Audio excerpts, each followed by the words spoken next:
So, hindi ako magsusorry sa kanila. Sila muna magsorry sa akin dahil documented yung threats namin. Okay, hi guys, kamusta po kayong lahat? Miguel Love shoutout and eto na nga po guys, no? Eto na nga. Kaya naman pala, naghabilin etong si BP Sara noon nung nag-live siya last year, nang sabi niya, kung ano man ang mangyari sa akin, nag-hire na ako ng tao daw na ipapatay etong si PBBM, F. Elisa at si Romualdez. Kaya pala niya nasabi yon kasi munti ka na pala yan siya ganon. Pinapagurgur pala ito. Pinapagurgur pala ito si BP Sara last year pa. So ngayon, kaya siguro hindi nila basta-basta may pa-impeach ito dahil nga si BP Sara may hawak siyang proof, may hawak siyang documents, may hawak siyang ebidensya na siya ay ipapagurgur nito ni BBM at ni F. Elisa. Yun po ang kanyang sabi. Wala siyang binanggit na pangalan, pero nag-base lang po ako doon sa sinabi niya dati last year na kung may mangyari man sa kanya, kung mapatay man siya, naghabilin na siya, may tao siyang sinabihan na ipapatay din etong si F. Elisa, Romualdez at si BBM. So, isa lang ibig sabihin yan. Sila ang nag-utos para ipagurguro siya, di ba? So ngayon, ang sabi ni BP Sara, kung sakaling matuloy ang impeachment, diyan na niya ilabas lahat ang kanyang hawak. Hawak na alas. Oh, di ba? Kaya ngayon, grabe, nakailang impeachment, nakailang file na ng impeachment itong mga ito, 4 times na, pero hanggang ngayon, nandyan pa rin si BP Sara nakatayo. Nakatayo. At hindi pa rin siya sumuko, talagang lumaban siya. Nabanggit rin po niya dito na hindi siya ang klaseng tao na gumaganti sa mga taong nananakit sa kanya. Pero, once na manalo siya, magiging presidente siya, ay hindi niya palalampasin na managot yung mga taong gumagawa ng kababalagan. Kaya, humanda kayo ngayon 2028 pag manalo ito. Naku, maraming makulong, maraming makukulong ng mga kurak. So, ito po yung video, ipapanood ko po sa inyo. And, tapusin natin dahil napakaganda po ng kanyang mga sinabi rito. Okay, tara, panoorin pa natin. Okay, so ito na po yung video, panoorin po natin. Sabi nila kulang daw yung paghingi mo ng apology. Dapat daw mag-apologize ka doon sa mga remarks mo against the president and yung iba pang mga sinasabi nila na nagawa mo. Bakit ako mag-apologize sa remarks ko sa Pangulo? Hindi nga sila nag-apologize sa ginawa nila sa akin. Documented ang mga threats sa akin. Hindi namin yan nilalabas kasi nga meron pang impeachment na mangyayari at yun ay subject nila sa impeachment nila. Ang masasabi ko lang dyan, hindi nga krimen, nagiging impeachable offense. So, hindi ako magsasorry sa kanila. Sila muna magsorry sa akin. Tama. Documented yung threats namin. Oh. Tapang, oh. Meron pang isang congressman na hindi naman nanalo pero nakaupo ngayon ang nagsabi na Si Abante, dila. hindi daw siya susuporta sa iyo. Ano mensahe mo sa kanya? Hindi ko rin naman siya sinuportahan nung siya ay tumakbo eh. So, it's a tie. It's a tie. It's a tie. Nauna na akong hindi sumuporta sa kanya. And yung sa sinasabi naman nila na personal interest lang daw yan. Ambition without accountability. Hindi ko maintindihan, ano ba sinasabi nila na walang accountability? May 4 sila na impeachment complaints. Diba? Araw-araw nila tinitreten na iimbestigahan, magta-trial, i-impeach. So, hindi ko alam saan doon ang walang accountability. Nung meron namang nag-file ng impeachment complaint, ano ba sinabi namin? We are prepared to answer it during trial. Well, nung amin pong itong vlog, ang kadalasang comment ng tao, mag-ingat si VP.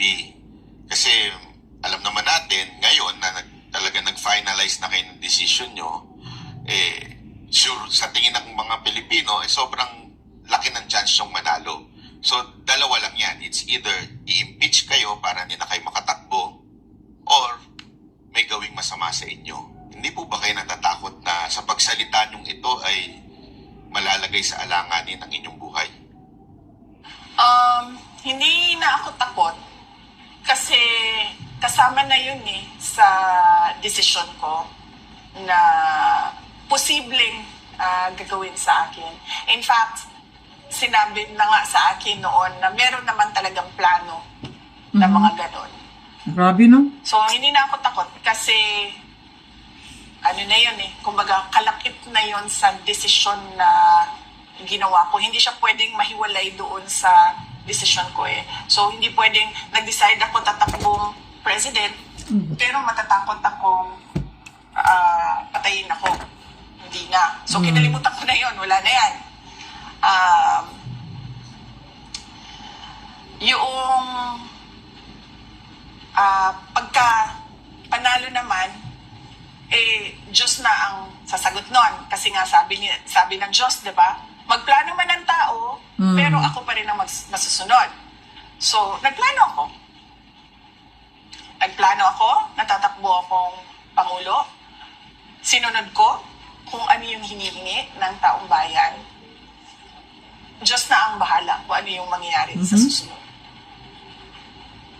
Ano ba? May bagay na maging VP si VP. May bagay si Pasto. Maging VP. Actually. Pero VP, hinga namin kayo ng mensahe para sa mga kababayan natin na nawawalan na ng pag-asa, saturated na, napapagod na political, tsaka pagod na rin sa mga nararanasang paghihirap dito sa ating bayang Pilipinas. Sa mga kababayan natin na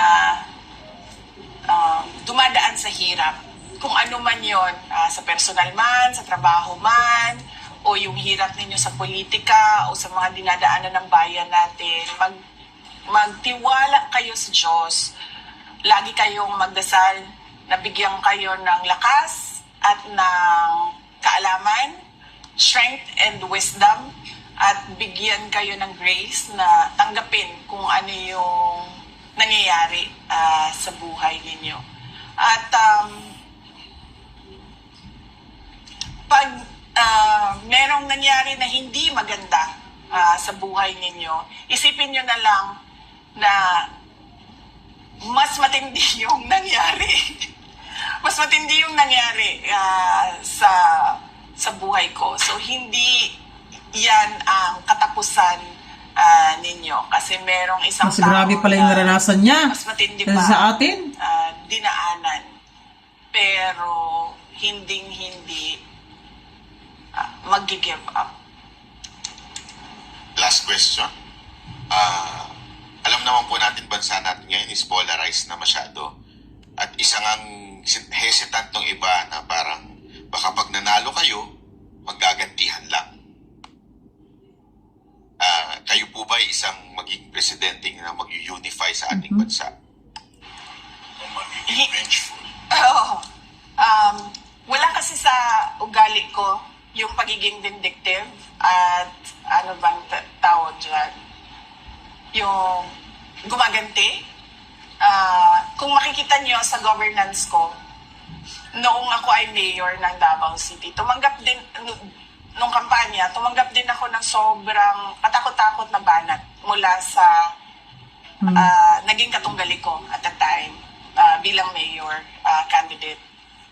Pero nung ako ay umupo, tapos na yun lahat ng nangyari nila, ng banat nila sa kampanya, lahat ng sinabi nila, wala na yun. Tapos kung maalala nyo, nung ako ay mayor, hindi ako gusto ng mga tao na nakapalibot kay dating Pangulong Rodrigo Duterte. Hindi naman natin tinatago iyan. Diba? Nahirapan nga ako magpa-approve ng city administrator ko noon. Kasi kinukontra talaga nila ako. Pero, hindi ko naman sila binalikan. Ang dami nilang pahirap na ginawa sa akin. Pero, pinabayaan ko lang na para bang, sige, yan yung gusto niyong gawin, gawin niyo lang. So, wala sa history ko sa history ng trabaho ko ang gumaganti. Kung nakita nyo sa Office of the Vice President, pag upo ko dyan, karamihan dyan ay mga appointees ni Vice President Leni Robredo. Pero hindi ko sila pinaalis. Hindi ko sila sinabihan na papalitan namin kayo ng mga tao namin na pwede naman namin gawin dahil yung mga hindi permanent positions ay wala naman security of tenure yon. So sinabi ko, pabayaan nyo sila. Kung gusto nilang tumuloy, welcome sila na magtrabaho sa Office of the Vice President. Kung ayaw na nila, dahil ayaw nila ako, then welcome din silang mag-resign.